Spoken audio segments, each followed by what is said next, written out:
Iain Dale is an LBC presenter, a commentator with CNN and the author, editor of over 30 books. Oh, how the Prime Minister may regret crossing Tracey Crouch, who resigned last week as Sports Minister over gambling regulation. Why? Because Tracey is writing the Prime Minister's biographical essay for the second volume of the Honourable Ladies, a 2-volume book I am editing with Jacqui Smith, containing essays about the 491 female MPs elected since 1918. I'm sure that last week's feeling of complete letdown by the Prime Minister will have no impact on the conclusions which Tracey will draw in her analysis of Theresa May's career so far. The main question we should ponder is whether she will have been restored to ministerial office by the time the book comes out next September. Or maybe it should be whether the Prime Minister herself will still be in office. So farewell, Faisal Islam. He's been poached by the BBC as their new economics correspondent, replacing Kamal Ahmed, who is taking on a new management role there. Faisal's departure from Sky News could well trigger quite a substantial lobby domino effect, depending on who is appointed to replace him. Beth Rigby, currently deputy political editor at Sky, must fancy her chances, and I suspect that Sophie Ridge is a leading candidate too.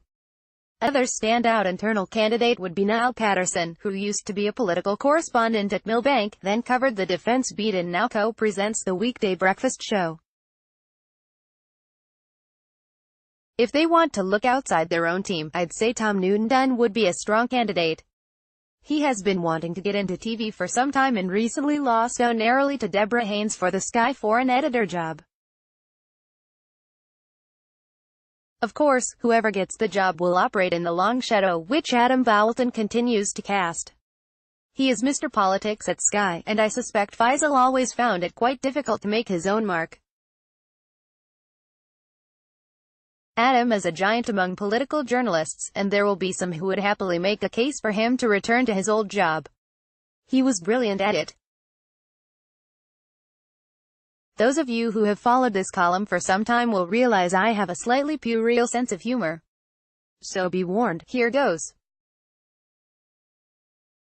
It was pointed out to me yesterday that if Geoffrey Cox had been a member of Gordon Brown's cabinet, there would have been a Cox and Balls in the same government.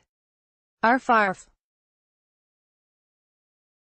And that if Geoffrey had been in Parliament in the 1980s when the Tories held Hayes in Harlington, not only would we have had Cox but also Dix, as in Terry Dix. And, of course, in David Cameron's day we'd have had both Cox and Willie Hague. There is also a very large Johnson on the backbenches. And as for Jeremy Hunt, more, Ed. Tonight, I am supposed to be having dinner with a cabinet minister. However, I'm prepared for it to be cancelled just in case there is an emergency cabinet meeting on Saturday morning. The speculation is that the Prime Minister has done a deal with the EU over Brexit, and that she will lay it before her cabinet before putting it to a relatively quick parliamentary vote. Who knows if these rumours are true? And as to the contents of this deal? Well, obviously I have no idea, but I suspect that it is a deal which no one will particularly like, but that it will be one which we will all have to live with. I am not a flat earther on it, but I do believe that if we are to stay in the customs union beyond the end of the transitional period, it can only be described as Brexit in name only. We have to be able to sign unfettered free trade agreements with countries all over the world. I interviewed Mark Regev, Israel's ambassador, on Tuesday, and he told me that scoping discussions with Liam Fox were already at an advanced stage. We need to be able to sign these kind of agreements on January 1, 2021. My suspicion is that there will be many countries who will think that it's just not worth the candle if we remain aligned to EU regulations beyond that date. I hope I'm wrong. Assuming that the Prime Minister can get the support of her cabinet for a deal, and I'd have thought that this is likely, we can expect a vote in Parliament around the first week of December. In the end, it may come down to how many Labour MPs will support any deal struck by May. Clearly, such an agreement wouldn't meet Keir Starmer's ludicrous 6 tests, but, since Labour say that a no-deal Brexit is the worst of all worlds, you could argue that it could justify voting for the deal, and then tell voters that this is in the national interest.